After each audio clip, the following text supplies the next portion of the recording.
All right. Thanks everyone for tuning in. This is the Elemental Awakening podcast. Got a very special guest today, James W Jasso.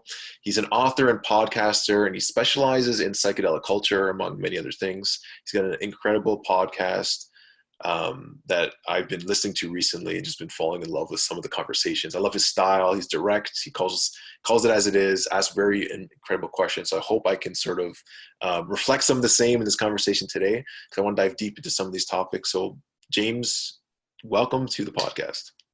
Thank you very much for having me. I noticed a shudder in your voice. Did you forget the name of my podcast? Did you gap as you were trying to introduce Absolutely. me? Yeah, absolutely. It's cool, man. It's Adventures Through the Mind. Yeah, 'cause I was thinking the at mind, but then I wasn't sure if that's the abbreviation.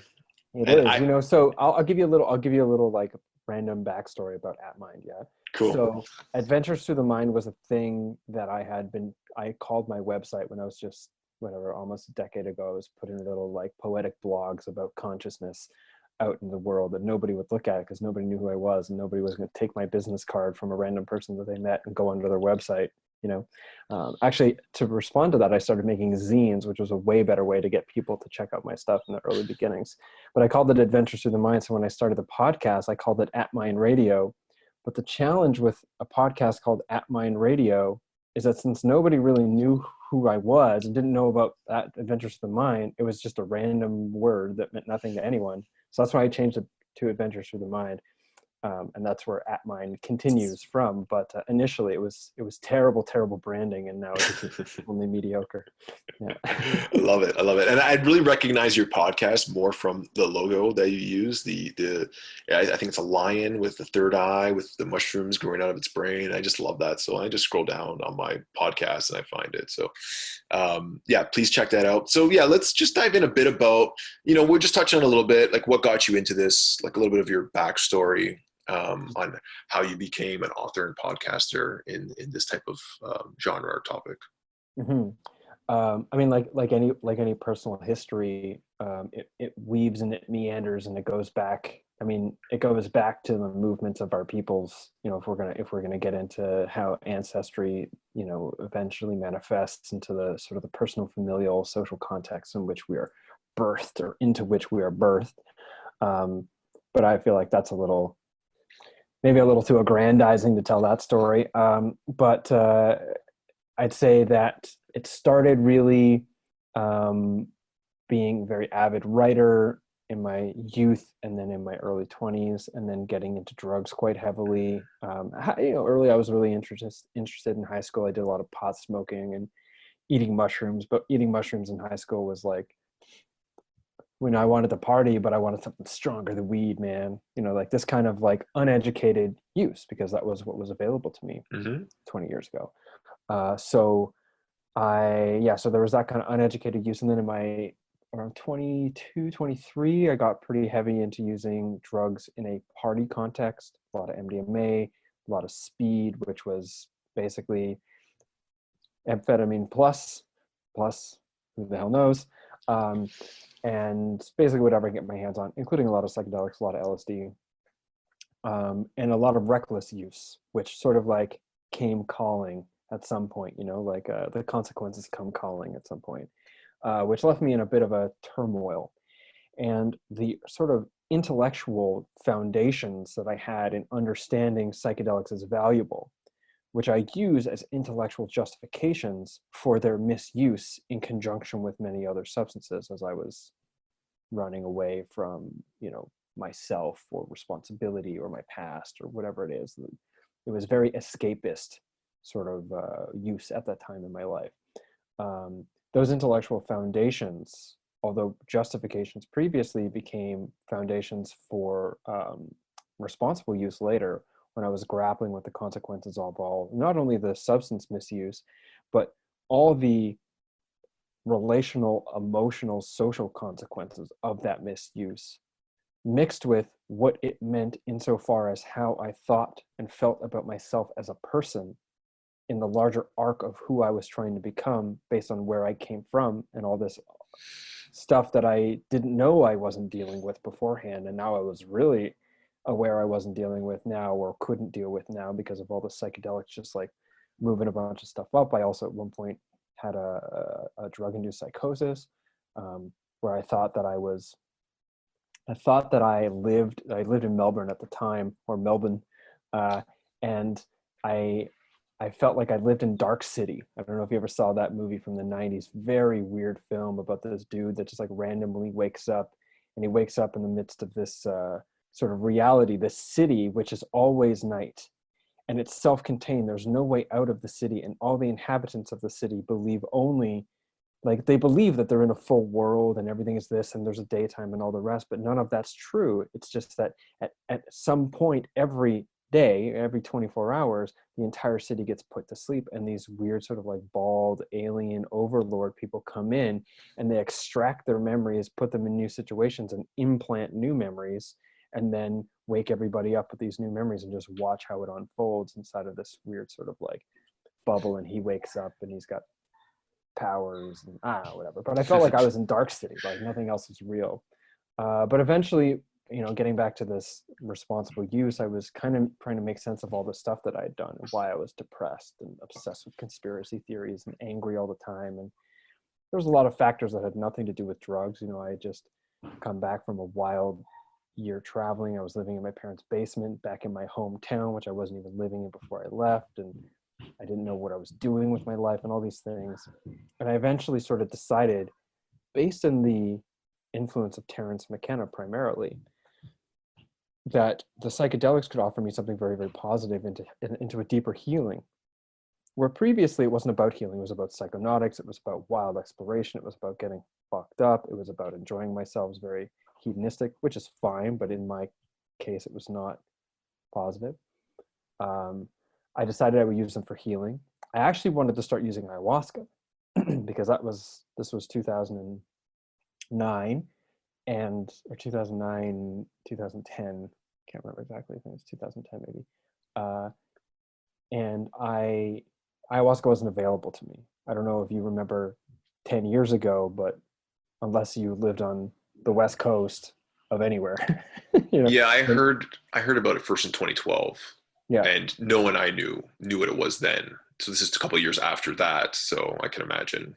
Yeah, so it wasn't available to me, and when it was, if it was available, it would have been out of my broke living in my parents' basement price range.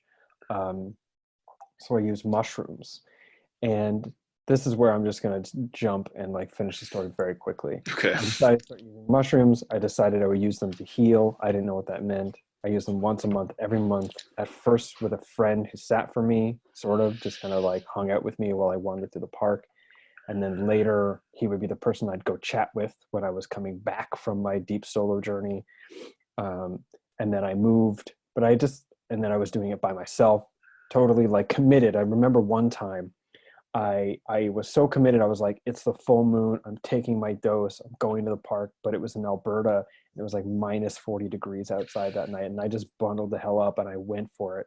And we could go back to the story later if you really want to know, but I'll leave it for now. But I did this for once a month, every month for 13 months. How was the minus 40? I love cold. I'm a Wim Hof guy, so I would All love right. to. Well, I wasn't Wim Hofing. This is 2010, right? Wim Hof was still a twinkle in YouTube's eye at that point. So I was just sitting out there, and one of the things, I'm not sure, where do you live? Toronto. Oh, are you? Wow. Okay. What's up, neighbor? So one of the things when it's like super snowy is that it just like cuts sound, right? Like Mm-hmm. the ambient sound becomes very, very muted. So I'm out in this, not exactly forest, it's like a city park, Confederation Park for anyone who happened to live in Calgary. And I'm sitting there in the snow. I had made like a little mound, and I was being overwhelmed by the sound of the silence. I was being whelmed. I wasn't overwhelmed. And all these fractal visions and all these things, and it was so incredible. I was just like deep in a very mindful, meditative embrace of the psychedelic whelming of my experience. And every little sound, of course, kind of came with this almost infinite asymmetrical reverberations of quasi mechanical but also somehow incredibly organic like tone to it. And I'm just in it. I'm just in it. And then I keep having this desire to get up, but I'm like, no, I'm like with this, like desire to run, the desire to move. And I was just like, no, I'm with this. I'm in this cold, all the rest of this. And I'm sitting there and it's cold, obviously, but I'm bundled, so I'm all right. And then this one word pops into my head. And as soon as this word popped into my head, I don't know how long I've been sitting there, but a while. As soon as this one word popped into my head, I was like, oh, and I immediately packed up my stuff and started like walking around and did the rest of my trip like in movement. But yeah, so it was cold that night. Now I'm pausing and waiting. I'm like trying to set the stage, like, is he going to ask me what that one word is? But Yeah, well, I wasn't sure if you wanted to share it or not, but I'm definitely curious. Yeah, it was hypothermia. Yeah, so I was like, yeah, it was cold. I was cold, but So do you think that the mushroom was telling you like, hey, like hypothermia is a thing? Like, where do you think that word came from? well, I mean, it could have come from just some part of my rational mind stepping in for a second and being like, dude, you're high on drugs. It's -40 and you're sitting in the snow. Do you think You know, that's what it was? Like maybe, but it maybe? also could have been the mushroom. Like I have then had then and have now still a sense that, you know, I mean, it could be just my mind talking to me for So I guess sure. this is an interesting question I asked myself. Like, do you think the mushroom is a separate entity that you communicate with, or do you think it creates a dialogue within yourself, and there's like some sort of chemical hallucinogenic reaction within you? And I think that I don't know. okay, good, Okay. good And answer. in that don't know, okay, I look at it like this. That could be the case. In the experience, it doesn't feel to be that way. It feels like I'm in communion with something Hmm. that is outside of myself. But on an objective level, that's true. I am metabolically in communion with an exogenous influence that is in no small part running, like it's behind the wheel right Hmm. now for my sort of neurobiological function. Hmm. So objectively, I am in communion with something. Now, is the voice of that thing an intelligent thing that is trying to tell me things and blah, blah, blah? I don't know. It seems to feel that way. It could be not, it could be. And I think that if I say, no, it isn't, it's just my mind, I miss out on something really positive. But if I say absolutely 100% yes, it is, I could be blinding myself from truth. So Hmm. I look at it from a sense of like, what's pragmatic here? Okay, so I can say that objectively, yes, I'm in communion with a thing. Subjectively, it feels that way as well. Pragmatically, it appears as though a lot opens for me insofar as capacity to learn, to grow, to explore, to trust, to surrender.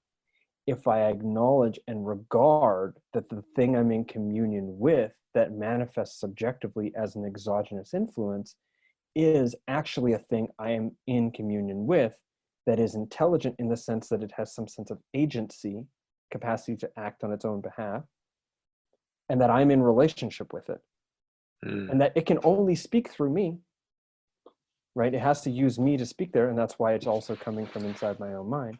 But because I can have this relationship with this thing, I can work towards building and reinforcing a healthy, positive, generative relationship, something akin to teacher student. Hmm. And it could all be a bunch of shit that I've made up in my mind. But if I engage it knowing that it could not be true, but lean into Pascal's wager and say, you know what? Why not say that it is true? At least insofar as it feels true and it's pragmatic and it's positive and it's useful for me to regard its intelligence, regard that I'm in communion with it, that I'm in, and that communion arises out of a relationship that is living and dynamic and changes over time and exists with or without the mushrooms with me. You and I could have a relationship, and whether or not you're actually in my life or we're hanging out on that day, your influence is still present. I can still sustain that relationship in a way that I Hmm. can still call forth, what's present in that relationship in a way to inspire the way I move in the world. So I would say, yes, it is a thing that I'm interacting with and communing with that is intelligent and holds wisdom and has something to teach me if I diligently make myself a student to its lessons. And it could all be made up in my own head. So I also have to keep in mind not to take this too seriously, which coincidentally is also what they told me. Mushrooms. So yeah. Sounds like a bit of a loop. And the mushrooms are known, well, in my experience, to sometimes put me in those loop states where it's like the answer to the question is also the question.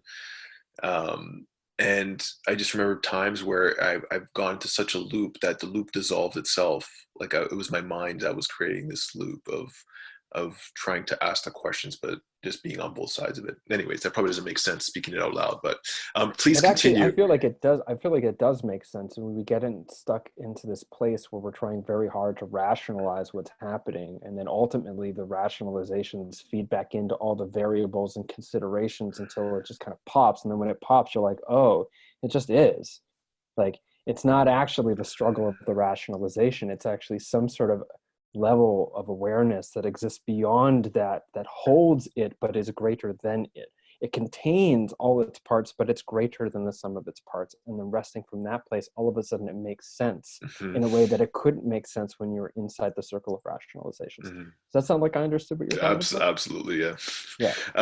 So before we continue, just curious, when you started going down this path, where were you finding guidance on like doses? Were you just intuitively like how much you should be taking? Because you said you wanted to go the route of ayahuasca for healing. You ended up choosing mushrooms. Were you going like the traditional, like in terms of kind of like hero So dosage? that's a great question. I chose mushrooms, A, because I couldn't afford ayahuasca, Hmm. but also because, and I still feel this way, ayahuasca, at least in the beginning, requires a very skilled facilitator to hold your experience. And regardless of what that facilitator looks like, I believe a very skilled facilitator is necessary.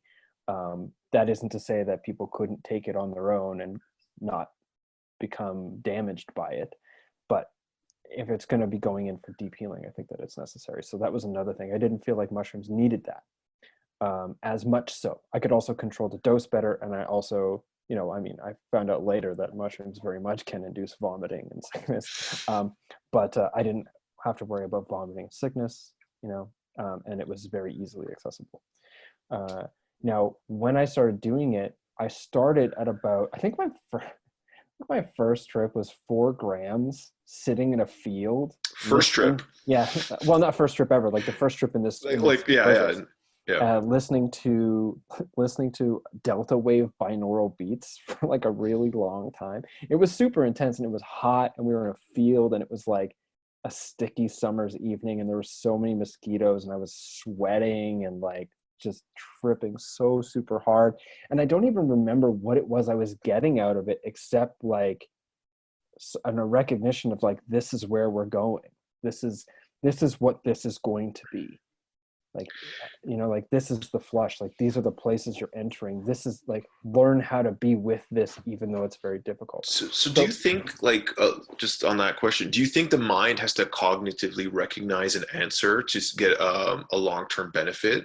Because sometimes the experiences will be incomprehensible, and sometimes it'd be like, here's the answer to your problems. This is why you do this. Um, well, I mean, it depends because I don't think that they're all one or the other. Um, I feel like it was recognizing in that it made sense because it was me being like, oh, this is really intense, learning how to surrender and be with what's happening despite okay. how uncomfortable it is. What did that mean? That's what it meant to me in hindsight. Yeah, and after the meaning making has been facilitated long enough that I can, conjure it up into a coherent narrative and the rhetoric that I'm sharing with somebody else, right?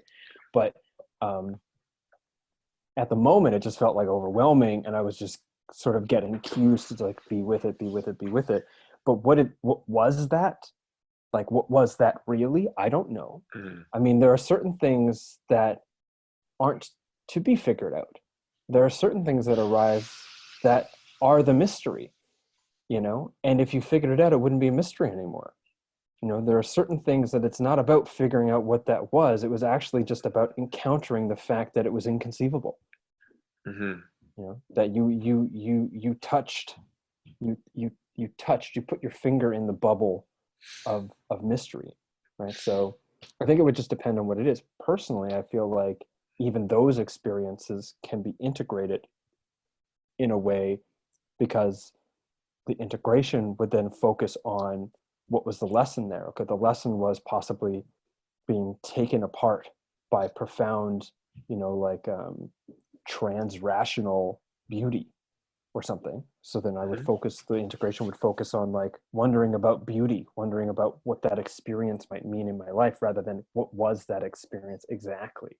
Mhm. Right? I Or like that. it could be about the lesson or the integration could be around finding ways to be able to maintain a coherent sense of orientation inside of disorientation, like to find a place of coherence and stability inside of uncertainty, inside of greater and greater degrees of uncertainty. Possibly it was actually was in trust. And the lesson in the integration isn't try to figure out what that happened there, but try to learn what that trust was, and where does that sense of being able to trust and surrender onto something grander than myself come into play in the rest of my life. Yeah, I like that. That makes a lot of sense. So starting at 4 grams, did you keep it in a similar sort of range? Did it always change? Did you build a relationship with them over time where you're more able to navigate the space? Curious about those kind of questions, if you care to entertain them. Yeah, so I mean, putting it back into the story, I started taking it once a month every month for 13 months. And then at the end of 13 months, the mushrooms were like, you're done now. Like, look at where you are in your life. There's no need to keep going. Now just learn. So that's what I ended up doing. I ended up changing my practice after that. I started doing it with people again, because I would never do it with other people. Mhm. Other people could be doing it possibly around me, maybe. Like, I had one evening where well, actually, this wasn't the. I was getting the stories confused. That's not actually true. During that time, I only did it by myself, or with that sitter who, at some point, I was no longer working with. Um, and I would choose 4 grams, and I tried different amounts of them. Like, I would do some nights where I would do like 2 grams, and I just go around walking around, and I would just do a lot of self-reflecting and a lot of contemplation, and I would make notes on things that felt important, and I would really just dig into my life and I explore my environment. And then I do nights where I would do closer to 4 grams, and I would have to have quite a bit of meditating, of being Mhm. with what's happening and really letting the emotions come up and move through me.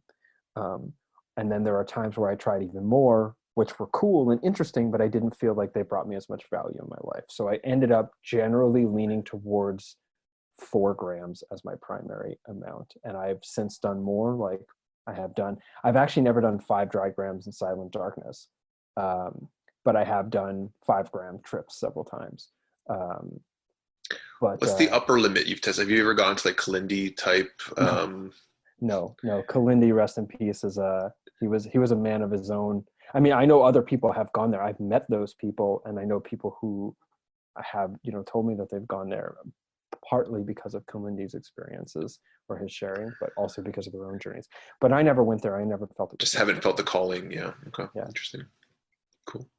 yeah. Yeah. I've been sort of thinking about what that could be like. Like I've done one pretty intense um, experience that I'm still trying to integrate because it was like nothing else that I'd ever experienced. It's just beyond the mind was just like way too far gone. And it kind of scared me a little bit. Like that thought of not never coming back, like that was the new norm, and I sort of accepted it pretty easily. Um, but I guess is there a point that you think that there needs to be like a sitter there? Because I know for sure that, and for me, like once you start getting into those much macro dose or high doses, like I wouldn't feel safe by myself in those higher realms. Did you feel at any time that if you want to go deeper, you would need like a sitter, or is that when you use a sitter? Um, I feel like I would talk more from my experiences now than at that time. At that Okay. time, I was like 23, 24. I was like, like in the first blossom of my manhood. like I was charging, I was independent, I was this and that, like not to mock it, but like that's actually where I was. I was like, Mm-hmm. in my mind, I'm like, I'm a spiritual warrior, where nowadays I've sort of chilled out a lot on that. I'm like, yeah, I'm also like a very delicate, vulnerable human that can be completely crippled by these experiences. So I should probably be careful. It was like, I think one thing that I had said to my partner when she was asking me about sort of like my journey of entrepreneurship. And I said, I think the thing that allowed me to succeed is that at the time that I was first laying the foundations of it, I was actually too I was too immature and ignorant to recognize that I actually could fail. Right. And somehow I just did it. And then increasingly I was like, wow, I was walking a cliff edge that whole time. Holy goodness. But yeah, so what was your question? Oh, yes, a sitter. So things really changed for me with mushrooms after 2014. I'd had several difficult experiences on a variety of things. Like that was part of the course. Sometimes it got tough. Um, and I had a lot of difficult experiences with psilocybin, all of them being rather positive. But generally, I still wasn't doing sitters. I was always either with friends, we were all doing it, or I was doing it on my own. And then after 2014, I had a medical emergency at an ayahuasca center where I nearly died. Oh, wow. And the consequence of that, fast forward whatever, a year and a half, is my whole life had changed, and I had developed post-traumatic stress disorder. Due to an ayahuasca ceremony. Due to nearly dying in the jungle. Wow. While also being at an ayahuasca center and also not recognizing my own vulnerabilities and deciding to leave that retreat center the very next day when it ended and get dropped off on their way back to Iquitos to go into another retreat deeper into the jungle with more isolation and more ayahuasca. So, I mean, I did to myself, right? Like I made these choices. But the thing, and I've learned this in more detail from people who have been doing mushroom ceremonies for a long time, and brilliant people, like a brilliant woman, Françoise Berzat, is that after trauma, it can be very difficult to have psilocybin experiences because it's very difficult to surrender, because the overwhelm of the traumatic experience always comes back in some level and another. And I've done a lot of really intense work to go through that trauma, including I thought I could just take more psychedelics, and I did, thinking to myself, oh, well, the problem is that I just, I almost died physically and I'm stuck now. So I have like reincarnating trauma or something like that, or re-entry trauma. So I just got to take psychedelics. I got to take enough of them that I die all over again. And this time I'll just fully surrender and I'll be like, fine, right? Turns out it doesn't really work that way. Although on some level it kind of did. But I ended up just like taking more psychedelics and different kinds of psychedelics to try to like push past. And it just, each time I learned something, but I usually learned something from the mistakes that would come out as a consequence of it. And really being blindsided by how much that trauma would come in. And these days it's not so much. Like, although every time I take psychedelics, even though I've done a lot of work, done a lot of trauma healing, every single time I know there will be a moment where I will have to face the fear that I am dying a violent death Every all time. alone in the jungle, every single time, and sometimes I move through it really gracefully, and other times it's much more difficult. And so that really showed me how overwhelming a psychedelic experience can be. And it also helped me really understand how powerful and how positive it can be to have another person there to hold my hand, or I could look at and be like notably distressed, and then be like, it's okay, trust and surrender, boom. Or even I did this past year, at the end of 2019, I was in Vancouver, and I did the things that are coming up, like in Vancouver, for example, there's these whole communities of people who basically do ayahuasca circles, but they're not ayahuasca circles, they're mushroom circles. They have ayahuasca ceremony-esque feel to them, but they're its own culture of neo-shamanic mushroom. Those are also happening in Toronto. Yeah. That's cool. Yeah, I know at least a handful of people but Cool. I haven't sat with them, so I don't know what that's like, but that's what that was there. And being able to speak to one of the facilitators, they use the term angels, I think, to be able to say like, this experience is happening to me, and then be able to offer just the most gentlest, like, why don't you ask the mushrooms why they're showing this to you, like just that reminder, so in that Yeah. sense I feel That's very strongly about guides. I also see there's a lot of value in being able to do the alone in the alone, which is Kalindi, quoting Terrence, quoting somebody else. But going the alone in the alone, I still have done that since then. mhm. And I find a lot of value and power there. Is But there I a can right still bring way, it. a wrong way? Like there's all these like I even asked myself too when I do some of the deeper experiences, like if I'll have a sitter, I don't know if I should say, hey, maybe you should sometimes ask me to try and explain what I'm experiencing, because I would love to sort of have that, because sometimes I'm so deep that I can't remember it. And if I tried to verbalize it, maybe something would come through that I could bring back after. But then do I even need that if it's not supposed to come back and I don't remember it? Or like as a role of a sitter, is it like supposed to be something spontaneous, or is it supposed to be like a protocol to follow? Like, hey, I'm gonna come and check on you and hug you and ask if you're okay or hold your hand, or is it just like whatever happens, happens, allow this magic to unfold and so and there's so many different I guess ideas of what of how things should be done. Everyone's got their different ways, and it's not to say one is right or one is wrong. I think Chad was talking about this in your interview. It's just the power of just coming together and sort of sharing what's working and what the experiences are like. Mm-hmm. So yeah, that's super interesting. I think I just So let, sidetracked let to me some. let me let me Yeah, comment here on something. yeah. In regards to your wondering about a sitter, if someone wants to know how to be a sitter from like a protocol standpoint, I suggest reading Psychedelic Psychotherapy by R. Coleman. Step by step, how to be a sitter. That's great.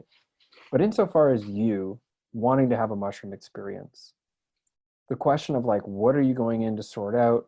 Like, why are you doing it? What is the context of the use? Like, is it at home? Is it in the woods? Is it like in a group? Is it by yourself?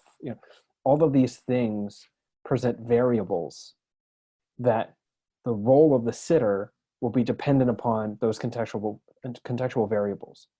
And maybe from your standpoint, it's experimental. It's very psychonautic. Sure. It's like, maybe you should say, like, if it looks like I'm really being moved by something, say the key, like, cue me to try to explain it to you. And maybe Mm. you'll very quickly learn that that is not possible.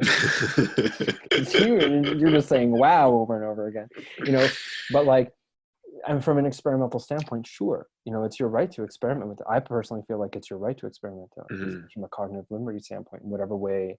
I mean, philosophically, whatever you want to do, I think should be your right to do, as long as Mm. it doesn't cause harm to other people. But from a personal standpoint, I lean into that, but also suggest please don't cause harm to yourself either. Mm. You know, um, but yeah. So one of the other things that I want to point out is whether or not you're doing this alone, or you're doing this with a sitter, or you're doing this with a group, or you're doing this with a partner, or you're doing this, whatever the context is, I think that it's, I don't know if dangerous kind of like gives this sort of intensity to it. It's dangerous, like you lose your arm, Uh, but I'd say that from a position of like what is most optimal from a life well lived, examined life well lived standpoint for taking psilocybin or psychedelics, I truly believe that it does not serve us to do this work in a vacuum.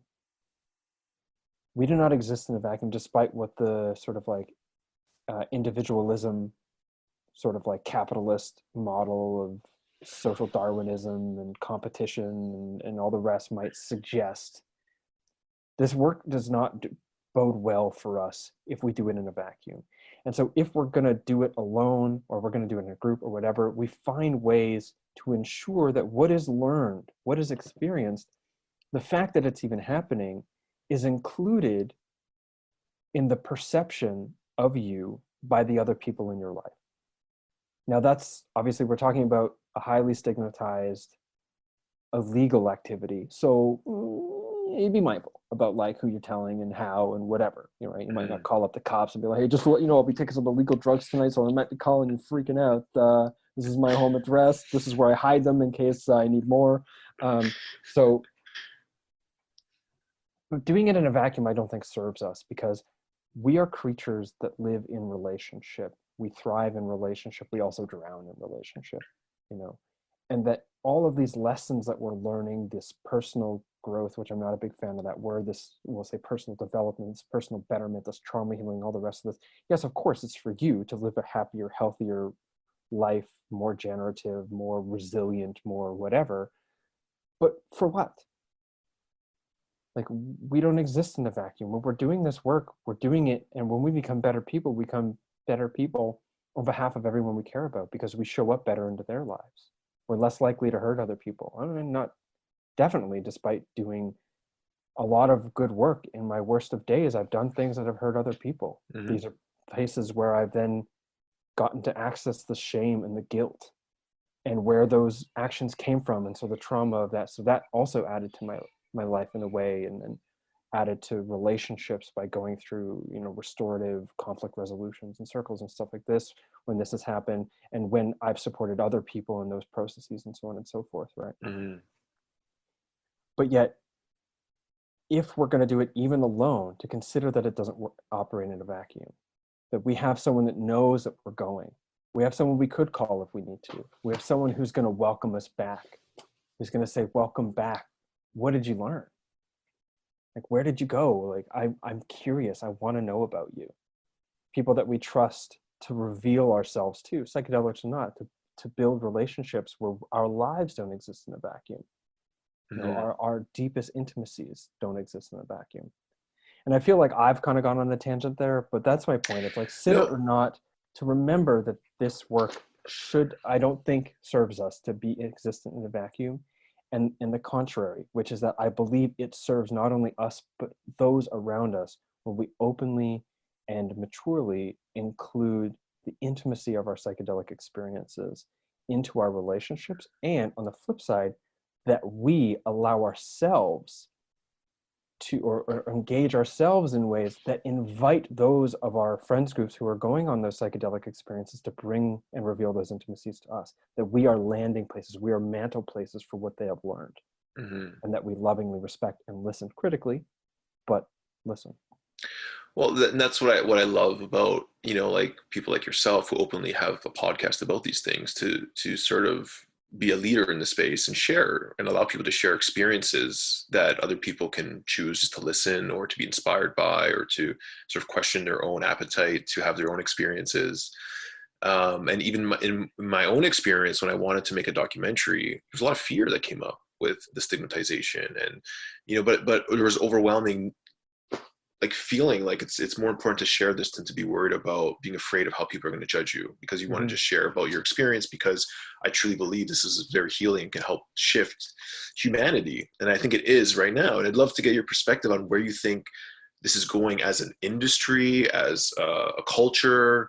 You know, there's definitely a renaissance when it comes to psychedelics, and maybe they've been around forever, but there's definitely coming more of a mainstream awareness towards them, and like people in like the capitalistic sense are starting to get their eyes on it, and more people are moving towards it for healing.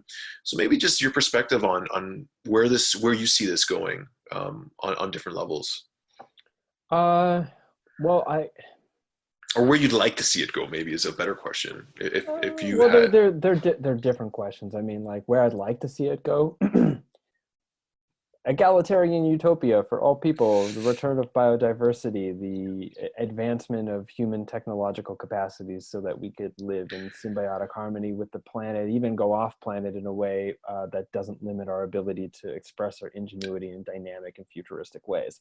And do you believe that's possible? I believe if we get over ourselves a little bit, maybe it could be possible. But I And do you mean, think plant medicine could be a catalyst towards that possibility? absolutely. I think it already has been a catalyst on many levels. I mean, if you look back through history, some of the greatest scientific breakthroughs have been as a consequence, maybe all the greatest scientific breakthroughs have been as a consequence of entering an altered state, some of which induced by psychedelics, some very meaningful ones, you know, like what's the discovery or of the double helix, or can't remember this other one, but it had something to do with corn. That's not very helpful. I mean, geez, the iPhone, maybe, you know. So it's like there are these. Yeah, so I think that it could and has already moved towards that. You know, I feel like this is ridiculous, but it's like just thinking about like how trippy psychedelic you would have to be to think, you know, it's a good idea, putting people on the moon. Let's do that. You know, let's not just look at it. Let's go there. Let's go there. Let's build. I mean, this could actually be very egocentric, very masculine, dominant, toxic. Like, yeah, let's build a giant fucking rocket. And we'll just like a bunch of explosions, controlled explosions, and we'll just like shoot our hard rocket like, right into the moon. Oh, and then we'll just like release our men into the moon. Oh yeah. I'm sorry. No, very great representation of that type of energy and where that could come from. I mean, yeah, maybe, but I mean, now I'm just like throwing stuff out there. I'm having fun with it. But I love it, man. I to love it. seriously answer your question, though, you know, it's impossible right now, I think, for us to have any reasonable conversation about where the world is going without keeping into consideration that we're at a dynamic turning point for the future of our civilization as a consequence of the COVID pandemic, right? Because we don't know where this is going. We don't know what this virus is going to mean. Is it going to be over in 2 years like the other major coronaviruses are? Is it going to fundamentally change like the way human health operates insofar as like environmental atmospheric toxins? You know, like, is this going to collapse economies? Is this going to push economies even greater into like corporatocracy? I don't know if that's the right word, but like, you know, like the absolute destruction of mom and pop brick and mortars and like the dominance of the Bezos of the world. I mean, like Bezos, like kind of a pretty unique guy, but like the Amazons and the Walmarts and so on and so forth. Is this our stepping into the type of totalitarian control state, you know, that Orwell foretold, like the dystopian nightmare of all our best/worst science fictions? We don't know. Or is this the turning point for humanity to take a long, hard look at what's happening here? Because COVID is absolutely a problem, but COVID is a little blip. COVID is nothing compared to what's coming. Mm-hmm. You know, like with like the collapse of biodiversity, who knows what's going to happen? I mean, like the idea that possibly we could get to a point where every single day in the hot months is a day where it's unsafe to be outside because it's so hot. We got food shortages from a lack of farm work this year. It's coming, you know, but what about a food work because we have a lack of being able to grow food because our fields are just getting dried up because it's not raining, or because the growing season is all confused because there's no spring really. It just goes from like snowing to like toxic levels of heat. We don't know what's coming, right? And it's almost definitely going to be way more intense than COVID. So insofar as like what psychedelics could offer, man, that's kind of hard. Like we don't even know what's going to happen to us, right? We might end up positively shifting gears. You know, like I love this tweet that I saw, which was like, it feels like the entire world has been punished, has been grounded and told to go to our rooms and think about Yeah, I read something similar. Right? Yeah, I like that. And maybe that ends up being something very positive, but I don't know. I mean, I see a lot of people around who in my mind are acting like dum-dums. You know, like here in Kitchener, it's like, oh, they've started phase one. Like we've got Doug Ford. This is, I mean, for the people who aren't from Ontario or Toronto, like we've got the leader of our province saying like, so let's slowly start opening, but we don't even know how many people have COVID in this province, except like a whole hell of a lot, you know. And we open up stores and then all of a sudden there's crowds in front of the stores, like Marshalls and Winners, and it's like, what are all these people rushing off to do? Yeah. And they're like, oh my god, I just really need new bath pillows or bath towels and throw pillows. And like the amount of people that I see wearing the mask with the nose out and like taking it on and off, and like, it's just like, I want to be optimistic that the trend, and very much so the trend, is towards greater levels of well-being for more people, although in that we've of course seen disparity and inequality and racism and classism and sexism and misogyny and all the rest.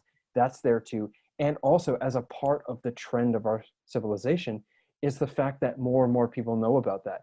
More and more action is being taken to try to correct for those issues in our society. So in the trend line, maybe we go way up, but also maybe the weight of our own idiocy will cut us off at the knees long before we get there. And I don't know. So what role might psychedelics play in that? Well, you know, maybe it'll help people feel more connected to nature and all these other positive things about psychedelics. But today I'm not feeling particularly optimistic. And I wonder what psychedelics could do, if anything at all, if we're all living under the guise of a virus, meaning that we have to be under totalitarian control of our governments, and there's no such thing as small business or whatever. There's only like giant extractivist corporations. Now, I'm not to say that I don't believe the virus is real. I think it's a very serious issue, absolutely. And these things are other serious issues. So I don't really know at this time. I'm going to continue to talk about psychedelics and do the good work of building the culture, because I think it's positive to do that at the very least, and also kind of get a little break from COVID from time to time. There's an interesting quote, I think. I don't know. There's an interesting quote. I believe it was Terence McKenna, and I believe it was in respect to someone asking him what a psychedelic experience would be like. And I think this is probably also rings true for our future. It's like, whatever you think it's going to be like, it probably is not going to be that. It's almost positive that it won't be what you think it is, you know? And for that reason, I'm an optimist too. Like if you went 30 years back in time, or 50 years or 100 years, and tried to predict what it'd be like now, it would be nothing like it is actually right now. So, you know, in a way, I look at it as an optimist that I think we're smart enough to solve our issues with technology if we can stop fighting about stupid shit, you know, all these wars and needless stuff. And I think that, please go ahead, sorry. Then I think that psychedelics show people that they're more alike than different, and the more people that do it in a responsible way might have more realizations like, hey, like, you shouldn't be fighting over these stupid things and try to work together. But anyway, so what you were going to say? Well, I actually interrupted you, so I'm going to apologize. Very Canadian podcast here. Oh my God, I just saw this terrible meme, which was like somebody being like, I'm afraid I have an irrational fear of Canadians, really quietly. And the therapist is like, I'm sorry. And he starts screaming. Anyways, so, oh, God damn it. What was your question? No, I was just saying about like the future and being an optimist and how it's probably not what you think it's going to be. Okay, I remember. War and all that kind of stuff, yeah. Yeah, that we could solve our problems with technology. Well, I think we're creating more problems than we're solving with technology here now. But again, like the trend lines, maybe that changes, you know? I mean, like the internet is an incredible technology. Look at what it's done for us on so many levels. And yet it's because of the internet that flat earth theory is a thing and Karens are burning down 5G towers or whatever, you know? So, yeah. So what I was going to bring up though is I recently read this book. I thought it was very good. I interviewed the author. It's called Dear Machine. The author is Greg Kaiser. And it's a hypothetical sort of like, it's a book that looks at him writing to a hypothetical future entity, which is a super aware intelligent machine that is capable of super systemic thinking. So it's like systems thinking, but like layers of abstraction beyond systems thinking, in a way that will align that the best way for it to survive itself is to help humans in doing good and like biodiversity and restorative agriculture and all the rest of it. And that at some point it will develop, not because we were trying to develop it, but it just will, and it'll push us towards going beyond our own impediments to achieve the thing that we couldn't achieve on our own because we needed technology's ability to transcend our illusory individual self, which limits us, you know, the illusory individual self that only thinks in perspective of its own lifetime, and our inability to accurately like harvest mass amounts of data and to make good assumptions based on that data, which we as humans don't do very well. We do it reasonably well if it's like trying to figure out how to like grow crops and not get, mauled by bears. But when it comes to looking at global economic crises and like contagions moving around and like whatever else, clearly we're not really that great at it, right? Yeah, Or yeah, I think individuals aren't. I love that, and I really believe that that's a very good possibility. And I think the problem is like humans try to manipulate data for our own sort of benefits. Like a company will cherry pick the data, but a computer that doesn't have that said, okay, like how do I use all this data to make the best decision for humanity? And if Mm-hmm. that sort of takes over, that AI runs its thing, there's a good virus that breaks the internet and takes over, like it's possible. Mm-hmm. It's possible. So Yeah, when I yeah, I was love reading that. the book, I was thinking about, I'm a huge fan of, I know that the author ended up being a contentious fellow because I think of some of his views on abortion, but that aside, I mean, like that's a serious issue, but I mean, to me, that's not going to prevent me from being able to talk about and enjoy like his lifelong work of writing sci-fi fiction that all happened before he even made these political statements or whatever, right? Mhm. Which is Orson Scott Card and the Ender series. And one of the things inside of the Ender series is an intelligence that wakes up inside of the interplanetary network of computers and is like, it has like an individual self-reflective awareness, but is also an extension of every single computer node and all access to all information at all times, but can make creative individual choices. So even as I was reading that, I'm like, oh, that'd be great, Well, and preferably that they're on I our think side. I think the same thing can happen within humans. That this intelligence can wake up within us and shift us simultaneously, like around the entire world. Like I think it's possible the way the planets work. We're going to different parts of the solar system and the Milky Way, and different energies can come in. I read a theory once that our evolution was when we went from I think like um, we converted from like caveman or like the missing link to now there was a supernova that exploded in the universe, and when those rays hit the earth at that time is when they showed this. That's when the missing link happened, when we evolved. It was that like those photonic light beams that caused us to evolve. So it's an interesting theory, but it's also makes sense to me that maybe we're going to move into a different part of the universe and people are just like, wait a minute, like we don't need to fight anymore, let's just drop our weapons and like do something different. Will it happen in this instant? Probably not, but maybe we're experiencing that now. Maybe that's why the world is changing. Who knows? And I could be open-minded to the possibility.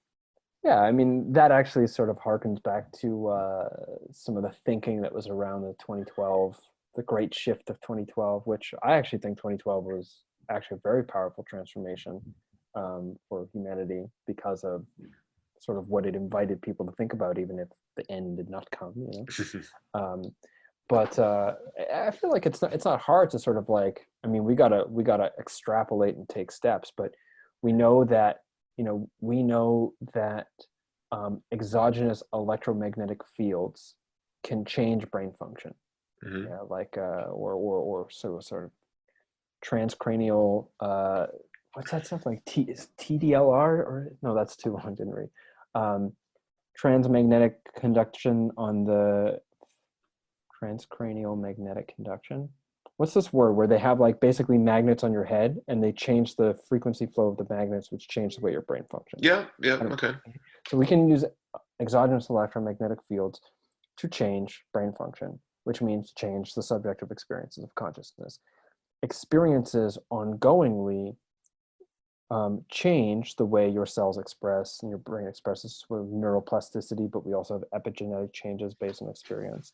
So if we look at electromagnetic fields, we put that into environment. So the planets, like everything around us, has some sort of electromagnetic Well, field influence. they're even saying right now the electromagnetic field of the earth is changing, like right now. Like Well, I've been yeah, it's weakening. I was going to point that out, but any number of things, not just electromagnetics, but also like smells, sensations on the skin, essential oils that we're coming in contact with, microbes and all the rest, or lack of microbes. There's all these exogenous things that can change the way our brain works.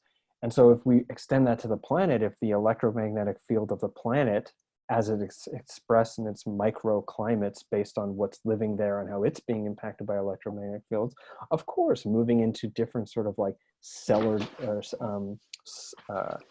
galactic dispositions, and we move into a different place in the Milky Way, the cosmic forces would change electromagnetic functioning of the planet, which would change human consciousness on some level or another.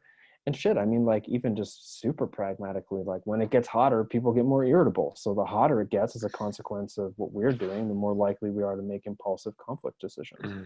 So maybe as the Earth spirals around, as the Earth chases the sun in this Fibonacci spiral, as the sun sort of like, blasts its way circling around the supermassive black hole at the center of the Milky Way galaxy over the billions and billions of years or whatever it is, then over time we're going to enter into different sort of cosmic environmental conditions, and it'll change the functioning of human consciousness. Maybe that's what's happening right now with some people will use that as some excuse not to regard human-caused climate change. Like, oh, it's just cosmic conditions, man. We don't have to stop polluting. Why would we stop polluting? Like, it's obvious that it's just the solar system that's changing the planet's heat, whatever. Yeah. And possibly maybe it's possible that we as a human species have an influence on the magnetic fields of the Earth. I mean, yeah, okay, so we don't have any scientific evidence that telekinesis is real. Sure, okay, maybe I think we might have some, I don't know. And maybe it's unreasonable to suggest this is the case, but that doesn't mean it's not the case. Well, there's some experiments by, are you familiar with Cleve Baxter's experiments? No. He was a police officer, and he led the lie detector tests. And what he ended up doing was he put a lie detector on a plant. And when he envisioned that he was going to burn the plant gave an electric response to the lie detector. Mm-hmm. So it was a way to show that just by his thoughts, he could influence bioelectric charge in the plants. And they did all these different experiments where they would take like human cells, put them on a millimeter volt sort of measuring device.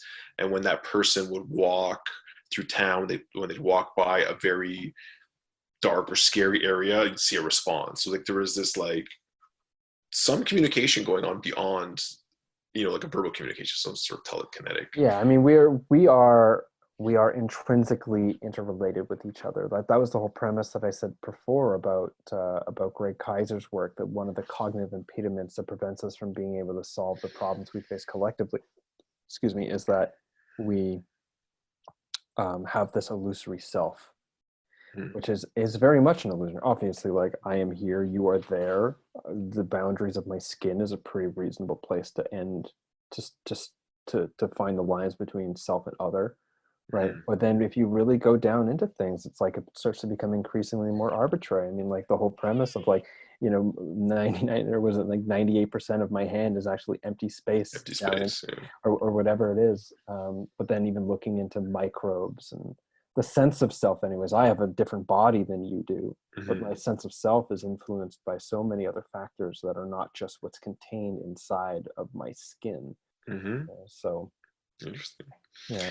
So let's switch gears a bit. We're almost at the hour mark here. I love these conversations. I mean, we're going to places that I don't normally talk about, like all this electromagnetic stuff. I'm just going on, like, this is me just going on wild, playful conjecture with you, because here we are. We might as well. It's fun. Apocalypse. Let's just throw it all out there. Yeah, I guess got two more questions for you. One is, I know you've interviewed a lot of interesting people. Is there one person that just totally blew your mind, whether it was the context of your conversation or what they're doing? Was there one guest that really stood out for you on your podcast that was like, wow, you either learned a lot, shifted your perspective on something? It's kind of tough to say, because generally the vast majority of people I have on the show because I'm already learning from them, or I'm like giddy to have them on the show because I've already learned so much. So it's really tough to say. I feel like it would be unfair for me to point to any one. I have learned quite a bit from a number of the guests, though. Like I've learned quite a bit from Bruce Sanguin. I learned quite a bit from Darshan Narvaez. I learned quite a bit from Mark Wolin. I've actually learned quite a bit from Françoise Berzat, who was a recent guest. from Rosalind Watts, also a fairly recent guest from chat. See, I could just start listing people off. And it I feel goes like on it's, different things from different people. yeah, I'd say that if there's one person who within the last 5 years I feel has had the most foundational shift in the way I show up in the world, it would be, who has also been on the show, it would be Stephen Jenkinson, and in particular his work around dying, his book Die Wise, and his numerous talks that he's given over the years. I have very much immersed myself, not nearly as much as others by any means, but I have immersed myself quite a bit in his work for a while and really let it change me at the core. But I How mean, many times anytime have in, you died in your experiences? Is it a common experience for you, the death experience through I psychedelics? no, I mean, encountering my dying, yes. Having experiences where I return and then all of a sudden come to be like, oh wow, like I've definitely had experiences where like I'm dead. Holy shit! But like, I guess, yeah, I maybe like 5 or 6 times. I generally don't take a lot of high doses. I mean, we talked about the trauma. Hmm. Like I'm mindful of not only trauma things, but also mindful of continuing to do my work in the world. And at Hmm. some point, I'll get to a place where the responsibilities I have with the podcast, with my other writing and studying projects, with being an uncle, with being a partner, with my, I mean, teaching isn't a thing right now because we're all in sheltering in place and whatever. But when those responsibilities require less of me and I can give myself a wider berth to be spacey and confused and unsure and like unreliable about life, then I'll probably start taking some bigger doses again, Hmm. because generally that's the consequence for a time Hmm. afterwards. You've had Yeah. profound experiences. Like how good were you at doing your regular day-to-day work when you were trying to make sense of the fact that your consciousness was obliterated into like a trillion sort of like infinitely reflective shards of glass that was being permeated throughout the universe, and that like your existence as an individual human being is a giant psychotic episode, and you're actually one divine being moving through the cosmos beyond time and space. It's like, how do you go back to your cafe job after that and still be able to Yeah, I make a think good it's I espresso, think it's right? also different for everyone too. Some people go through and become inspired, like to live life like from a totally different. Some people just need so much True. time to integrate. This is my own experience. I've had both, where it's just like nothing and then everything. Um, Well, for myself, I just know that I you want to I make sure need you have the time. time. Yeah. Yeah, I need time to, even like I could probably get back to work right away, sure, but why would I want Why to? would you want to? Yeah. Yeah. Like if I'm going in to journey deep and explore, I want to give myself space to make sense of it Yeah. afterwards. Second last question. I lied. Is there someone that you haven't interviewed that you really want to interview on the show? Is there anyone out there that's really someone you've always wanted to pick their brain or talk to? I Oh man, I think I'm kind of gapping on his name, but Frederick Barrett. He's a cognitive neuroscientist that does a lot of like fMRI work with psilocybin, who has never responded to the email. I would love to interview him. Um, Living people, or is this like really beyond like living or dead? Both, I guess. Yeah, that was I living. mean, Give me one dead person you'd love to interview. Terrence McKenna, Okay, that's the obviously. I obvious mean, spot. like, yeah, just color me typical here, color me Yeah. stereotype. Um, let me have a second with this one actually. Um, there's nobody really that's coming to mind. I mean, practically Frederick Barrett, yeah. There's a guy here, his work, Francis Weller, The Wild Edge of Sorrow, his work around grief I find really interesting. I'd like to interview him. I'd love to interview Gabor Mate. Um, his work is really good.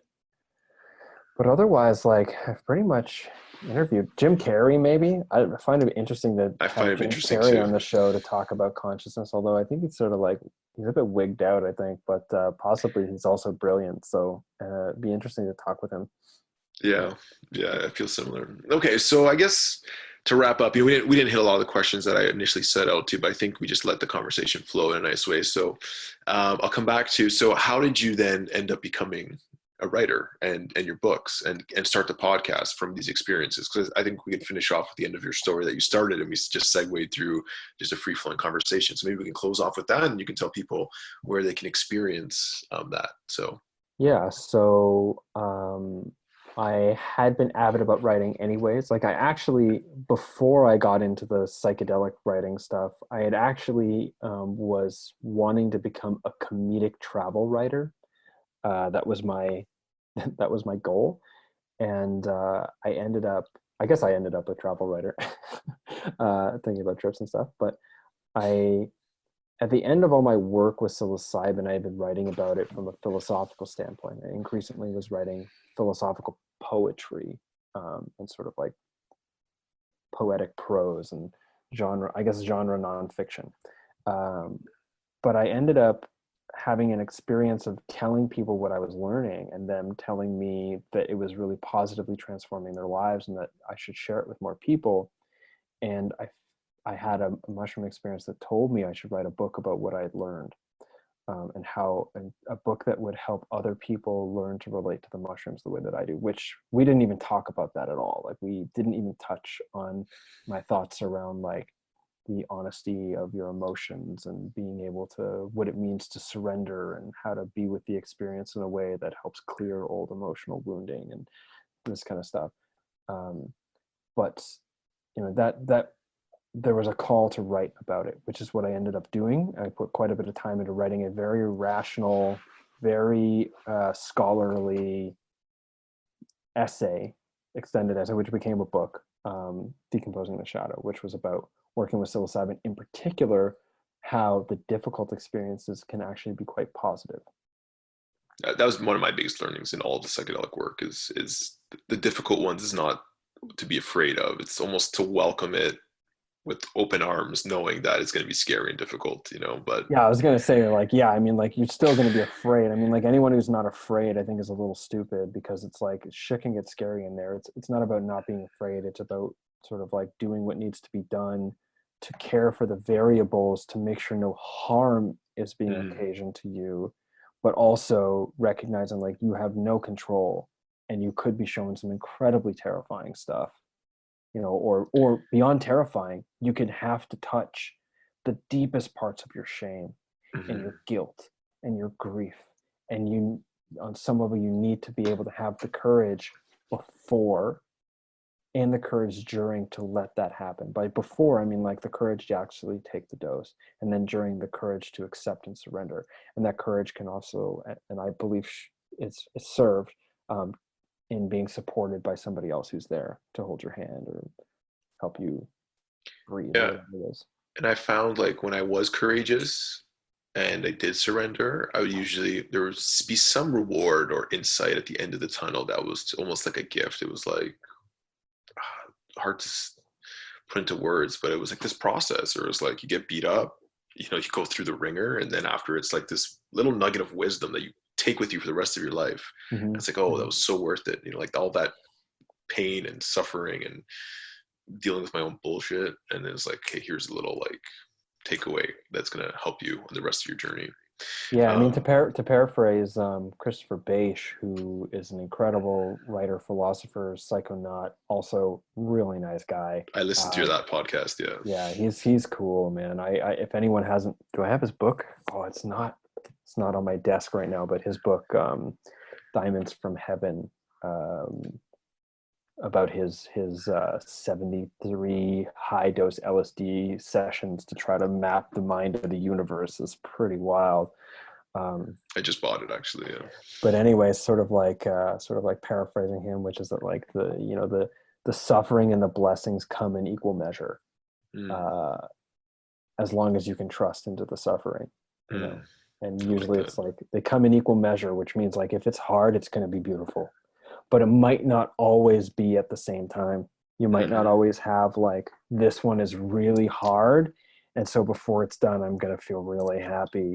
It actually might just be really hard the whole time, but the consequence of going through it and then doing the work of making sense of it and caring for yourself and the vulnerability it opened within you and bringing that into the way you show up in your relational life, Mm. you know the blessings on the other end of that are profound. Well, well, yeah, that makes total sense. One experience I was telling you about, the high dose psilocybin, I was actually experienced both at the same time. The worst Mm. pain and the most pleasure, like simultaneously. And where I would think about it would just go there, but then it would just be showing me at the same time what's happening. So anyhow, I don't want to digress too much more. So was there one like main lesson from your experience with all the mushrooms, like one major takeaway, or it's a lot of smaller lessons that are compact in the book? So what I would like to do is I bought your book, or I haven't bought your book. I was gonna buy it today, but I want to ask you, rather than buying it on Amazon or somewhere else, where I could buy your book that would support you the most. And I want to read it and then maybe talk to you about the contents of the book on another podcast, maybe a few months Well, from now. I would say that regardless of where you buy it, it's fine. I used to have like a buy it from me and get it signed thing, but in all honesty, right now I'm trying not to go out. So I don't want to go to the post office. So they've been removed from my site. I also had like really cool blotter art that I was selling and stuff too. I mean, like obviously undip, but yeah, I'm not selling that anymore. So any online seller that's not price gouging, because some people, I have a book that's unavailable now and I've seen it price gouged for like $200. Well, Um, but anywhere that isn't Amazon. I mean, you can buy it from Amazon, but I think like given the current sort of behavior of Jeff Bezos and his company, I feel like that's not really a company that I think is really like not the kind of company I want to be supporting right now. Although I am slightly beholden to getting paid because much of my income is made through, or like a portion of my income is made through Amazon's like book selling services. But if you get it through any place that isn't Amazon, it's going through a different company. So you could do that. Yeah. okay, cool. Yeah, thank you. So yeah, one last takeaway, something from the mushrooms that Yeah. really left a So lasting message on you, and then I mean, it feels like I'm not making this claim against you, sort of a general statement that it feels unfair to expect myself to do that. mhm. Although something that's coming to the surface right now um, has to do with the value of tempered emotional vulnerability. Mm, And by that, I mean that there's a value in letting ourselves really feel and letting people in to our most vulnerable, tender places. And obviously, there's a lot there about healthy relationships and being careful about power dynamics and trauma and all the rest. But leave that aside. But there's a deep value in letting ourselves be vulnerable, to feel the difficult feelings, to feel our sadness, to feel our grief, to feel these things, to let other people see us feeling these things, to let them in to support us, to see us, to feel us, to care for us in those feelings, but that it's tempered in the way that you temper steel, that I'm not just throwing out my vulnerability in a way that is like tone deaf, like feeling tone deaf to another person's capacity or care levels or whatever. It's mindful, but it's honest, and when it comes up, we don't flinch. We just let it be with us. And we're also ready and willing to let people in when the time is right, and when they're there to care, and when they're capable, and when it's in service to something greater than our own satisfactions or theirs. that's beautiful, man. I think you really nailed that one. Thanks. Great answer. Okay, so where can people find you, get a hold of you? Are you on social media, Instagram, any of the accounts? Yeah, so primarily I use Facebook, Twitter, and Instagram, although again, Facebook, please do follow me on Facebook, but like at James W Jasso, it's all there at James W Jasso, all three of those accounts. But increasingly, I mean, like Facebook is geared towards like you're not going to see it if you didn't pay for it, Yeah. or if I don't pay for you to see it, kind of thing. So best to probably follow me on Twitter or Instagram at James W Jasso. I also have a subreddit, which is at Mine Podcast, or at Mine Podcast. It's a great place to be, and to subscribe to me on YouTube. And I have two channels on YouTube. They're both there, but you can find it by searching Adventures Through the Mind or James W. Jasso. Adventures Through the Mind being my podcast.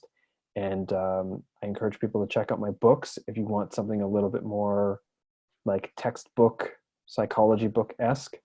check out Decomposing the Shadow. And if you're interested in the same content for more of a storytelling narrative, then to check out The True Light of Darkness. Awesome. Thank you so much, brother. Really appreciate openly sharing. You're such a wordsmith. Things flow. The conversation was great. If you're listening to this, I highly, highly recommend the podcast At Mind, Adventures Through the Mind.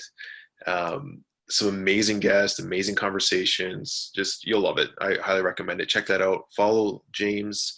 And thank you so much for tuning in, liking, subscribing, following, whatever you guys choose to do. I appreciate that. I appreciate you guys, and I appreciate you, James. Thank you.